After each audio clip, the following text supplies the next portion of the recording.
Hello everyone, welcome back. And now we are in the midway of machine learning. So there are only few topics left to discuss.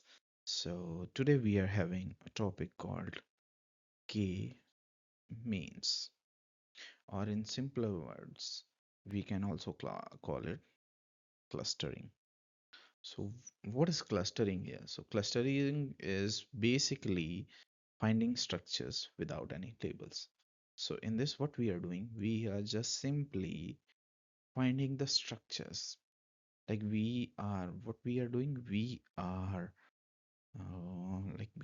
let's say, if there are multiple features, okay, and we are just like, as you must have seen that there was a system in our schools where we were divided into sections.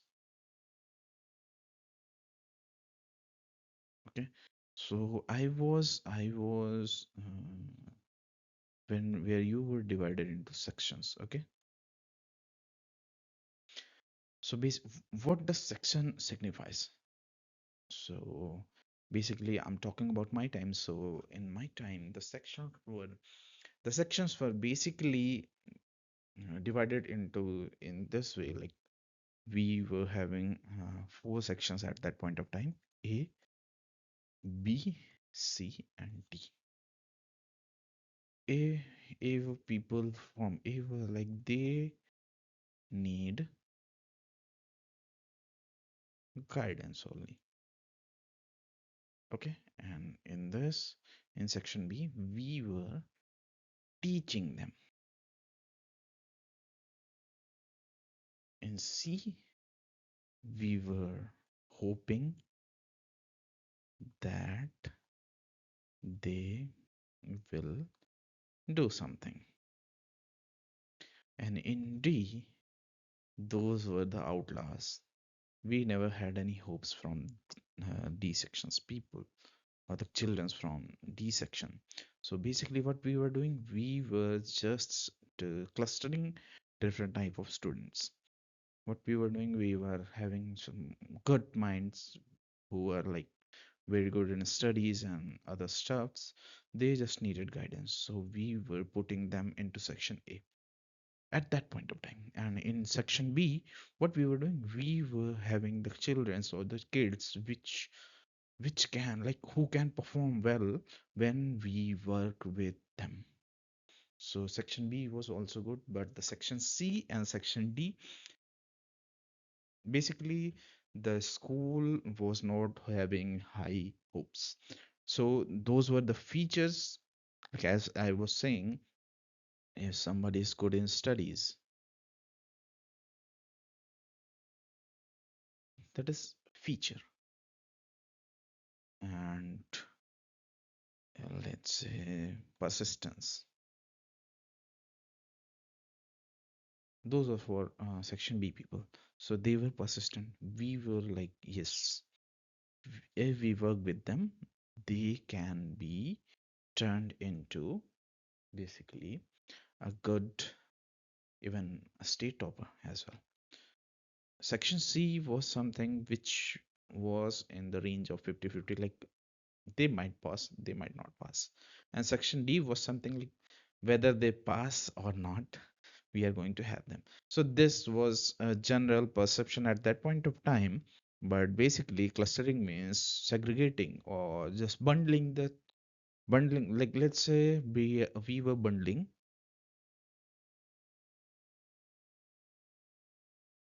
the pencils based on based on the color, or maybe the blackness or hardness. Okay, like you must be wondering why I have written blackness or hardness. So when we are talking about engineering drawing, we are having 2B, 3B, 4B, these kind of pencils. and 2H, 3H, 4H, these kind of pencils. So we are just what we are doing, we are just clustering them based on their common feature. So this can be segregated in multiple ways, but for a general understanding, we are just segregating those into two, basically into two sections. One is blackness, second one is hardness. So आगे चलते हैं और देखते हैं कि मतलब इसका अर्थ क्या है, इसका पर्याय क्या निकलता है, ये क्यों जरूरी है। सो देखिए, ह्यूमंस क्लस्टर नेचुरल, सो हम जो इंसानों की आदत होती है वो हमेशा क्लस्टर बनाने की कोशिश करते हैं सबसे पहले। और वो जो हमारे हमने पिछले स्लाइड में जो स्टूडेंट्स का एक सेक्शन बनाने की बात की थी, वो हमारी ह्यूमन टेंडेंसी के कारण है कि अच्छे बच्चे साथ में रहेंगे, कम अच्छे बच्चे एक साथ रहेंगे, सो एक साथ, एंड बैड उनको सबसे अलग कर दो। ठीक है, those people were not bad, but basically when we are just skimming through the pages or we are just seeing them, we are just saying that maybe they are not as good as from people from the section A। ठीक है, तो सबसे पहले हम बात करते हैं कि before algorithm human already group things. So algorithm वगैरह आने के पहले ही जो ह्यूमंस हैं वो क्या करते थे, वो पहले से ही लोगों को क्या करते थे, ग्रुप करते थे। ठीक है, वो पहले से ही चीज़ों को ग्रुप में रखते थे, जैसे सेब के साथ सेब, संतरा के साथ संतरा, नींबू के साथ नींबू। ठीक है, हम और किस तरीके से, अच्छा हम किस तरीके से उनको ग्रुप करते हैं। ठीक है, देखो हम उनको ग्रुप करते हैं similar face, similar product, similar behaviour. जैसे मैं सेक्शन की बात करता, पढ़ने लिखने वाले लड़कों को ए में डाल दो, थोड़ा शैतान पढ़ने लिखने वाले लड़कों को बी में डाल दो, ज़्यादा शैतान और कम पढ़ने लिखने वालों को सी में डाल दो, और पूरे शैतानों को डाल दो डी में। ठीक है, तो कुछ इस तरीके से करते थे हम लोग। अब हम क्या बात करते हैं, हम बात करते हैं कि क्लस्टरिंग इज नॉट आर्टिफिशियल। तो क्लस्टरिंग आर्टिफिशियल नहीं है, ये हम जो उनके एग्जिस्टिंग नेचर है उनके हिसाब से उनको ग्रुप कर रहे हैं, और इट इज इंस्टेंटिक। ठीक है, ये इंस्टिंक्ट के बेस पे ही जनरेट होता है। देखो जैसे आपको फील हुआ कि जैसे हमको संतरों के साथ संतरे ही रखने चाहिए। ठीक है, ये हमारे इंस्टिंक्ट में है ना कि संतरे दिखेंगे तो हम संतरों को साथ ही संतरों को रखेंगे अधिकतर। हम कभी भी, अच्छा आप सब्जी के जब ठेले में जाते होगे या फिर फल के ठेलों में जाते होगे तो आप देखते होगे कि जो आपके बनाना है, ठीक है, जो आपके बनाना है, बनाना एक तरफ मिलेंगे। ठीक है, जो आपके एप्पल हैं वो आपको एक तरफ मिलेंगे, ऑरेंजेस एक तरफ मिलेंगे। अगर हम सब्जियों की बात करें तो पोटैटो, टोमेटो, अनियन।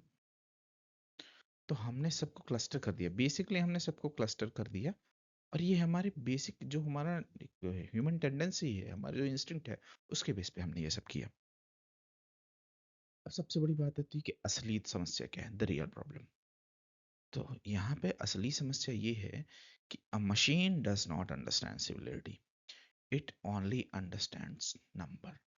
तो मशीन को जो है वो सिमिलरिटी नहीं पता है। जैसे हम रंगों के आधार पे, स्वाद के आधार पे, या फिर हम फीचर्स, जैसे कि हम फीचर्स, जैसे मशीन को क्या पता कि ये ऑरेंज ऑरेंज है या फिर ये पोटैटो पोटैटो है। मशीन को सिर्फ एक ही चीज़ पता है कि ये नंबर है। ठीक है, मशीन सिर्फ, अगर आप 1010, ठीक है, या फिर इवन ऑक्टा की बात करें, हेक्सा की बात करें, डेसी की बात करें, डेसी मतलब decimal, octa, hexadecimal and binary. Machine को सिर्फ यही समझ में आता है और कुछ नहीं आता। तो मशीन के लिए हमने क्या किया है, मशीन को सिर्फ यही चीज़ें समझ में आती है, तो हमने मशीन को ये चीज़ें समझानी है। ठीक है, अब यहाँ पे सबसे बड़ा सवाल यही है कि how does a machine decides what's similar और व्हाट्स नॉट। तो अब यहाँ पे आप ये समझिए कि मशीन को सिर्फ सिर्फ नंबर की भाषा समझ में आती है। ठीक है,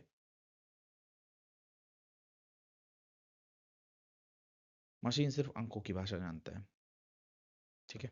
मशीन जब सिर्फ अंकों की भाषा जानता है, तो मशीन को हमको ये समझाना कैसे है कि भैया क्या नंबर है और क्या नहीं है, या फिर क्या सिमिलर है और क्या डिसिमिलर है, ठीक है। अच्छा, हम ये सारी चीजें करते कैसे हैं, तो चलो वो समझते हैं। हमारे पास कुछ मेथड्स हैं। सबसे पहला है हमारा सुपरवाइज लर्निंग, ठीक है। सुपरवाइज लर्निंग क्या है? सुपरवाइज लर्निंग में हम सवाल के साथ उत्तर दे देते हैं, ठीक है। जैसे हमने कोई सवाल दिया कि 2 + 2 = 4, ठीक है। अब ये तुम्हारा स्ट्रक्चर है। हमने बोला है कि तुमको हमने सवाल दिए, तुमको हमने उत्तर दिए, अब इनको कॉपी करो, ठीक है। कॉपी कर लो और इसी हिसाब से आपको आगे के जजमेंट देने हैं, ठीक है। दूसरा हमारा आ जाता है क्या? दूसरा हमारा आता है अनसुपरवाइज लर्निंग। अनसुपरवाइज लर्निंग में क्या होता है? There is no answer, discover the structure. यहाँ पे आपको कोई उत्तर नहीं दिया जाएगा, आप इनके फीचर्स के हिसाब से कुछ तो कंक्लूजन निकालो भाई कि ये क्या है, ठीक है। एक इंस्टेंस नहीं मिलेगा आपको, मल्टीपल इंस्टेंस मिलेंगे, आपके हिसाब से अपनी फाइंडिंग्स निकालो और जो कुछ भी है वो आप यहाँ पे अप्लाई कर दो, ठीक है। Then comes clustering belongs to discovery. So यहाँ पे क्लस्टरिंग बेसिकली क्या है? क्लस्टरिंग है खोज, ठीक है। क्लस्टरिंग है खोज। क्लस्टरिंग में हम क्या करते हैं? आइडेंटिफाई करते हैं फीचर्स, निकालते हैं फीचर्स और फिर उनको यूज करते हैं। व्हाट इज के मीन्स, ठीक है। तो के मीन्स है क्या? बेसिकली के means a clustering algorithm that assumes k group exists, places k centers, groups point by distance to those centers, and it does not learn labels, it enforces structure। तो देखिए यहाँ पे हो क्या रहा है, ये क्लस्टरिंग क्या है? वो हमारा एक एल्गोरिदम है, ठीक है। वो ये अज्यूम करके चलता है कि के ग्रुप एग्जिस्ट करता है ऑलरेडी, पहले से ही है। क्या करेगा? के ग्रुप को एग्जिस्टिंग एग्जिस्टिंग मानेगा, उसके बाद के ग्रुप्स को, जैसे यहाँ पे ये आप देखिए ये ये ये ये ये ये ये के ग्रुप्स हैं, ठीक है। इनको, ये के सेंटर्स हैं, इनको क्या किया उसने? प्लेस कर दिया कहीं से, ठीक है। प्लेस कर दिया। अब उसके बाद क्या करेगा कि उन जो पॉइंट्स हैं, ठीक है, पॉइंट्स पॉइंट्स और के सेंटर के बीच के डिस्टेंस के हिसाब से उनको ग्रुप कर लेगा, ठीक है। जैसे हो सकता है एक ग्रुप इसका बने, एक इसका बने, एक इसका बने, एक इसका बने, इसका इसका इसका इसका, ये सबका ग्रुप बनेगा, ठीक है। अब ये सबका जो ग्रुप बनेगा तो इसमें कौन से पॉइंट्स आएंगे? ये इस पॉइंट्स और इसके बीच की डिस्टेंस के बीच के ऊपर डिपेंड करता है, ठीक है। के मीन्स क्या करता है? के मीन्स कभी भी लेबल्स यानी फीचर्स लर्न नहीं करता, ठीक है। ये सिर्फ और सिर्फ क्या करता है? स्ट्रक्चर को इन्फोर्स करता है कि भैया आप मेरे पास ही रहोगे या आप सीधी लाइन में ही चलोगे, दाएं बाएं आपको नहीं जाना है। अब देखिए इसका बेसिकली सिंपल सा फंडा ये है कि आप यहाँ पे देखिए, गेस, करेक्ट, रिपीट, ठीक है। ये सिंपल सा फंडामेंटल्स है इसका कि हमको क्या करना है? सबसे पहले गेस करना है, करेक्ट करना है, देन रिपीट करना है। देखो, K means work by repetition. के मीन्स वर्क बाय रिपीटिशन, तो के मीन्स हमें हर बार रिपीटिशन पे ही काम करता है, ठीक है। सबसे पहले क्या करेगा? Guess the cluster centre. तो क्लस्टर सेंटर का मतलब, जो आपका क्लस्टर सेंटर है उसको गेस करेगा। देखो यहाँ पे इसने क्या किया है? क्लस्टर सेंटर गेस किए कि ये एक सेंटर हो सकता है, एक ये हो सकता है, ये ये और ये, ठीक है। Then assign points to the nearest centre, ठीक है। अब इन पॉइंट्स के लिए वो क्या करेगा? आपको मतलब यहाँ इन जो ये जो सेंटर्स हैं, क्लस्टर सेंटर हैं, उनके लिए वो पॉइंट्स असाइन कर देगा, ठीक है। पॉइंट्स असाइन करेगा। Move centres to the middle. अब यहाँ पे ये पॉइंट्स असाइन कर दिए उसने, तो ये जो उसने सेंटर एक बना के रखे हुए थे, उनको इन सब क्लस्टर्स के बीच में ले जाके रख देगा, ठीक है। और ये तब तक रिपीट करेगा, ये तब तक रिपीट करता रहेगा जब तक कि ये स्टेबल, एक बढ़िया स्टेबल स्ट्रक्चर नहीं बन जाए, ठीक है। ये सिर्फ और सिर्फ करेक्शन है, कोई इंटेलिजेंस नहीं है। ठीक है, तो यहाँ पे स्ट्रक्चर को रीइंफोर्स कर रहा है। पहले क्या कर रहा है, गेस कर रहा है क्लस्टर सेंटर कौन कौन से बन सकते हैं। ठीक है, उसके बाद क्या करेगा, पॉइंट्स को असाइन करेगा नियरेस्ट सेंटर, जो उसके जो हमने सेंटर बनाया क्लस्टर सेंटर, उनके नियरेस्ट उनको असाइन कर देगा। देन उन सेंटर्स को उस क्लस्टर के बीच में ला के रख देगा, और उसके बाद इसको रिपीट करता रहेगा जब तक ये स्टेबल नहीं हो जाता। ठीक है, तो we were discussing distance defines reality. So what does it mean, इसका मतलब क्या निकलता है। सो यहाँ पे है क्या कि k means only understands distance, that means feature scale matters, units matters, and normalization matters. Bad scaling leads to wrong cluster. तो यहाँ पे हम ये आपको ये समझाना चाहते हैं कि जो हमारा k मीन्स है वो सिर्फ और सिर्फ किस चीज़ को समझता है, दूरी, डिस्टेंस। मतलब अगर डिस्टेंस इससे ये है, इससे ये है, या what ever the distance is, वो सिर्फ और सिर्फ दूरी समझता है। ठीक है, उसका उसका मतलब ये निकलता है कि यहाँ पे फीचर स्केल्स मैटर्स, यहाँ पे जो हमारा इनपुट है उसका स्केल डेफिनेटली मैटर करता है बहुत ज़्यादा। यूनिट्स मैटर, यूनिट भी हमेशा यूनिफॉर्म होनी चाहिए। जैसे अगर हम बात करते हैं कि अगर हम बात कर रहे हैं, लेट्स से एक एक एग्जांपल मैं ये लेके चल रहा हूँ कि अगर किसी ने पढ़ाई की है फिजिक्स, ठीक है, इंजीनियरिंग फिजिक्स, तो वहाँ पे आप अगर देखो, या इंजीनियरिंग फिजिक्स की मैकेनिकल वाले ज़्यादा रिलेट कर पाएंगे क्योंकि उनको ऐसे सवाल बहुत मिलते हैं, बट स्टिल हम फिजिक्स की बात करते हैं। कई जगह पे जो है वो जो वेट है, अगर हम वेट की बात करें तो कहीं पे वेट दिया है केजी में, कहीं पे दिया है पाउंड्स में, ठीक है, कहीं दिया है आउंस में। तो ये यूनिफॉर्म नहीं है। अगर ये यूनिफॉर्म होता तो सारे के सारे हमारे इंस्टेंस केजी में होते, या फिर पाउंड्स में होते, या फिर आउंस में होते। हमारे सारे के सारे जो यूनिट्स हैं वो सेम होने चाहिए। ठीक है, तो यहाँ पे यूनिट्स मैटर, यूनिट हमेशा मैटर करती है, यूनिफॉर्मिटी मैटर करती है, नॉर्मलाइजेशन मैटर्स, नॉर्मलाइजेशन बहुत ज़रूरी है। अच्छा आप ये देखो कि बिफोर नॉर्मलाइजेशन ये कितना ज़्यादा अनस्ट्रक्चर्ड लग रहा है। ठीक है, रैंडम पॉइंट्स हैं, लेकिन अगर हमने जब नॉर्मलाइजेशन कर दिया तो ये बड़े ही ज़्यादा ऑर्गेनाइज्ड लग रहे हैं। और इससे क्या होगा, इससे हमारे जो मॉडल है, हमारा जो एल्गोरिदम है, उसको आगे प्रोसेसिंग करने में बहुत आसानी होती है। ठीक है, और यहाँ पे एक चीज़ और हमें ध्यान देनी है कि अगर हमारी स्केलिंग खराब है तो हमारे क्लस्टर ढंग के नहीं बनेंगे, उल्टे सीधे हमारे क्लस्टर बनेंगे जो कि हमको हमारा जो रिक्वायर्ड आउटपुट है वो नहीं दे पाएंगे। अब द की प्रॉब्लम, ये बड़ी मतलब एक क्या बोले इंटरेस्टिंग सी चीज़ है। ठीक है, K means does not discover K, you choose K. ठीक है, different values of K produce different clustering, different interpretations, different conclusions. None of them are absolute truths. तो आप ये सोचो कि जो K means कभी भी K को डिस्कवर नहीं करता है, आप चुनते हो। ठीक है, आप एज अ ह्यूमन उनको चुन रहे हो कि yes this is the, may be this is the right के, और दिस इज द राइट के। ठीक है, अब इसका मतलब क्या निकलता है, अलग अलग वैल्यू के की जो अलग अलग वैल्यू है वो क्या करती है, वो डिफरेंट डिफरेंट टाइप की चीज़ें करती है। जैसे डिफरेंट क्लस्टरिंग प्रोड्यूस करेगी, ठीक है, डिफरेंट इंटरप्रिटेशंस लाएगी, डिफरेंट कंक्लूजन लाएगी। तो क्लस्टरिंग हमारा हमारा ग्रुप अलग बनेगा।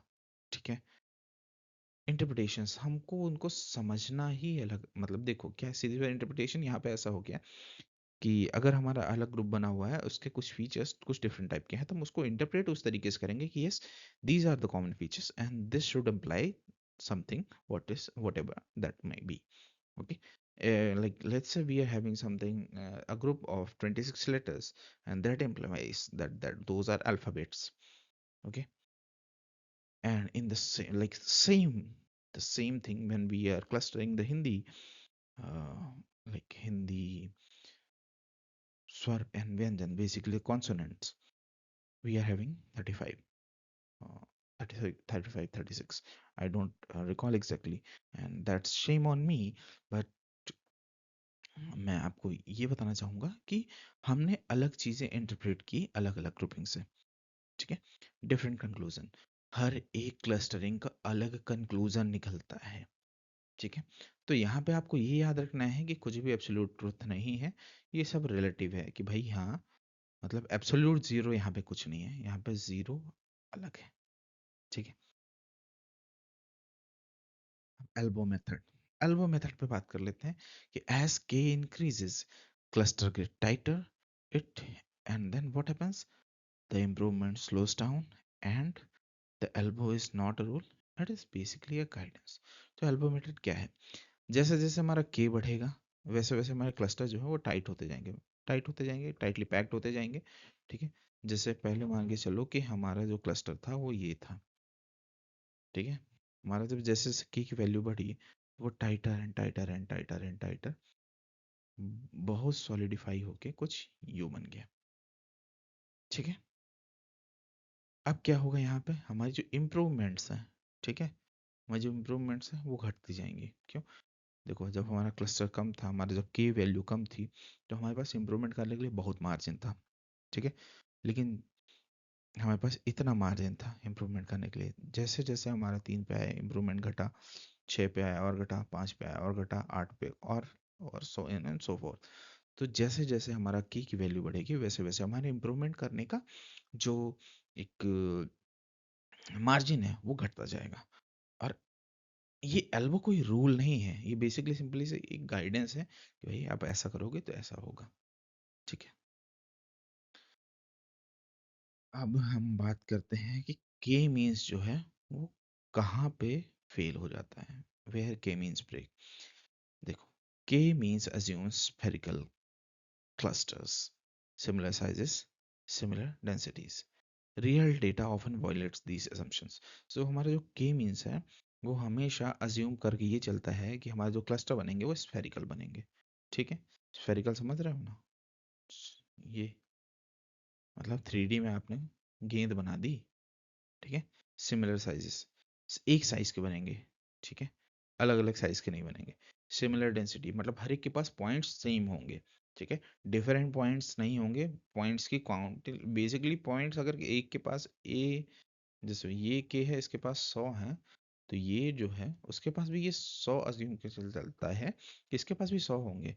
लेकिन आप यहाँ पे आप देखो, यहाँ पे जो के बनेगा और यहाँ पे जो के बनेगा, ठीक है, दोनों में पॉइंट्स का डिफरेंस बहुत ज़्यादा है, ठीक है।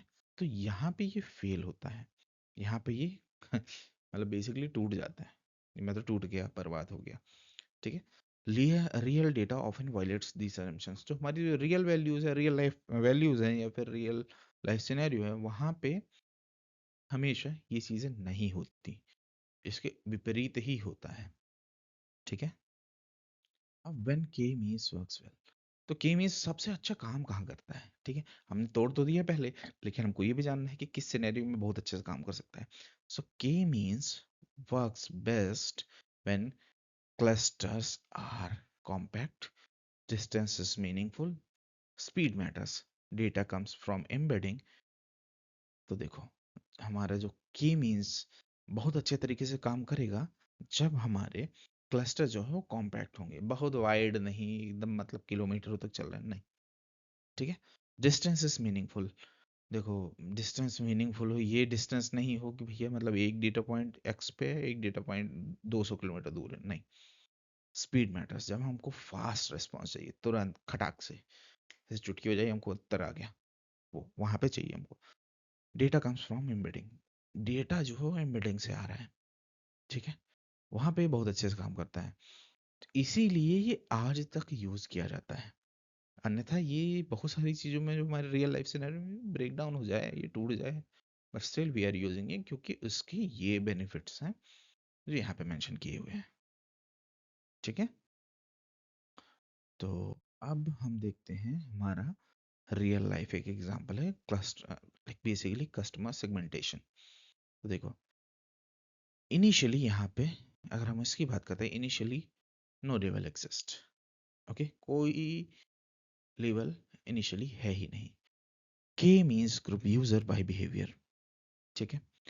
के मीन यहाँ पे क्या कर रहा है, जो यूजर्स हैं उनको बिहेवियर के हिसाब से क्लस्टर कर रहा है, ग्रुप बना रहा है। अब वो ग्रुप मतलब बिहेवियर उसके क्या हो सकते हैं, स्पेंडिंग बिहेवियर पे देख सकता है, विजिटिंग बिहेवियर जैसे फ्रीक्वेंसी कितनी है, शॉपिंग फ्रीक्वेंसी क्या है, विजिटिंग फ्रीक्वेंसी क्या है तुम्हारे स्टोर पे, अगर फिजिकल स्टोर की बात करें तो, ठीक है। ऑनलाइन स्टोर की बात करें तो आपकी साइट कितनी बार विजिट कर रहा है, वो भी चीज़ है। एंगेजमेंट, अगर वो आपकी साइट को देखता है, ठीक है, मैं एंगेजमेंट ऐसे बात करता हूँ, आपकी साइट पे देखता है, कितनी बार क्लिक करता है, कितनी बार अंदर जाता है, कितनी बार आपके स्टोर को विजिट करता है, वो सब चीज़ें भी देखता है। तो इन सब बिहेवियर्स के आधार पे वो क्या करेगा, ग्रुप बनाएगा। और then human assign meaning to cluster, ये उसने के मीन्स ने इतना कुछ कर दिया। अब उसके बाद आती है इंसानों की बारी। अब वहां पे इंसान क्या करेंगे कि वहां पे उनको मतलब देंगे। जैसे मैं बात करता हूँ कि ये जो बनाया है, ये मतलब क्या किया के मीन्स ने, ये क्लस्टर बना के दे दिए। तो ह्यूमंस ने इसको दिया स्पेंडिंग, इसको दिया फ्रीक्वेंसी, इसको दिया एंगेजमेंट, ठीक है। तो के मीन्स ने जो अपना काम कर दिया, अब उसके बाद हमारी जिम्मेदारी है कि हम उसको क्या करें, सेगमेंट्स में बांटें। Cluster are not answers. तो इतनी देर से हमारा जो डिस्कशन हो रहा था वो पहले भी कहा जा चुका है, क्लस्टर हमारे आंसर्स नहीं होते, ठीक है। Clusters are basically, first one is it might be perspective, it might be lenses, it might be abstraction. Different के values answer different question. So क्या है, हमारे क्लस्टर्स जो हैं हमारे, वो उत्तर नहीं है, ठीक है, कोई एक विशेष उत्तर हो नहीं। क्लस्टर या तो आपका पर्सपेक्टिव हो सकता है, आपका नज़रिया हो सकता है, लेंस हो सकता है, आप किस चश्मे से देख रहे हैं, किस पर्सपेक्टिव से देख रहे हैं, मतलब बेसिकली लेंस हो सकता है। एब्स्ट्रैक्शन, ठीक है, आप क्या एब्स्ट्रैक्शन है उस पर्टिकुलर चीज़ का, ठीक है, वो चीज़ हो सकती है क्लस्टर। तो यहाँ पे हमारे जो डिफरेंट के की वैल्यूज आती हैं, वो हर एक बार अलग सवाल का उत्तर लेके आती हैं, ना कि सेम सवाल का, ठीक है। अब यहाँ पे हमारे बात कर लेते हैं मेंटल मॉडल की। तो हमारा बेसिकली मेंटल मॉडल यही है कि के मीन्स क्या करता है, गेस करेक्ट स्टॉप, ठीक है। रॉ डेटा लिया, कंप्यूट किया, उसके बाद क्या किया, यहाँ पे आप देखो K means is guesses correct stops, humans define similarity, humans define meaning. देखो रॉ डेटा आया, ठीक है, उसने गेस किया, ठीक है, उसके बाद गेस करने के बाद क्या बने हमारे, अलग अलग क्लस्टर बने। अलग अलग क्लस्टर बनने के बाद हमने उनको क्या दिया, हमने उनको दिया इंटरप्रिटेशन, कि यस ये कौन है, ये क्या हो सकते हैं। जैसे इसका मतलब, यहाँ पे अगर हम इसकी बात करें तो यहाँ पे इसका मतलब आ रहा है यंग प्रोफेशनल्स, कोई एक डेटा डेटा होगा यहाँ पे, ठीक है। ये डेटा हो सकता है या तो किसी का एम्प्लॉयमेंट चार्ट होगा, या फिर किसी का मतलब रिक्रूटमेंट चार्ट है, ठीक है, रिक्रूटमेंट चार्ट है, ठीक है। उसने इस फिजिकल ईयर में कितने कितने रिक्रूटमेंट किए, फिर उसके बाद यहाँ पे उसने क्या किया, यहाँ पे के, हमारे जो के मीन्स है उनको प्लेस किया, उसके बाद डिस्टेंस कंप्यूट किया, डिस्टेंस कंप्यूट करने के बाद अलग अलग क्लस्टर बने, और उनको फिर ह्यूमंस ने लेबल दिया क्या, कि ये यंग प्रोफेशनल है, ठीक है। सेम इसी प्रकार से एक दूसरा एग्जांपल आप ये मान के चलिए कि यहाँ पे ह्यूमन इंटरप्रिटेशन जो कुछ भी आया वो असली मुद्दा है। मतलब देखो के मीन्स आपको स्ट्रक्चर बना के दे देगा, अब आपको समझ के बताना है कि इसका मतलब हमको क्या समझना है, ठीक है। तो के मीन्स के लिए बस आज इतना ही, मिलते हैं आपसे हम एक अगले नए टॉपिक पे, तब तक के लिए थैंक यू।